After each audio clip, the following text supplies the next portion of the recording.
Kære alle medlemmer af SLS, først og fremmest godt nytår. Jeg håber, I havde en super dejlig aften, uanset om I var sammen med venner og familie, eller om I var på arbejde og udøvede sygepleje. Den her nytårstale kommer først i dag, fordi vi som formandskab og forretningsudvalg nu er halvvejs igennem vores politiske periode. 2014 har været et fantastisk spændende år i SLS. Vi har nået nye højder, 200 aktive, 22 lokale bestyrelser. Det betyder, at vi nu er repræsenteret på alle sygeplejeskoler.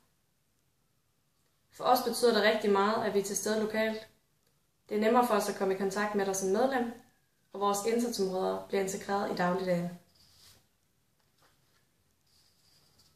Nogle af de helt store politiske omdrejningspunkter har været finansloven 2014, hvor vi stod sammen med elev- og studenterbevægelsen og netværket for mellemlang videregående uddannelser i en demonstration og en udgivelse, der hed Fair Finansiering.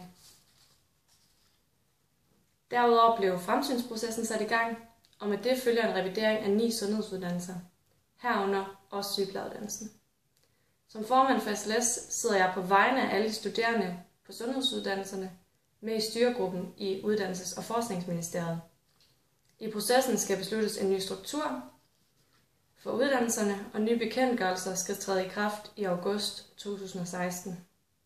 Specifikt for sygeplejereuddannelsen skal vi prøve at løfte emner som farmakologi, tværfaglighed, kliniske kompetencer og e-læring. På Dansk Sygeplejeråds kongres i maj 2014 fik SLS valgt 2 kongresforslag ind. Det ene hed verdens bedste uddannelse, og det andet hed flere mænd i sygeplejen. Det betyder, at Dansk Sygeplejeråd i 2015 og 2016 samarbejder med SLS om disse punkter, og vi glæder os fortsat til det gode samarbejde. Under verdens bedste uddannelse er selvfølgelig den nævnte fremsynsproces, men også simulationslaboratorier, årets kliniksted, undervisning og studiemiljø. Studiemiljøet er også i fokus under flere mænd i sygeplejen, for vi er ikke kun interesseret i rekruttering, vi vil også rigtig gerne fastholde de fantastiske mænd.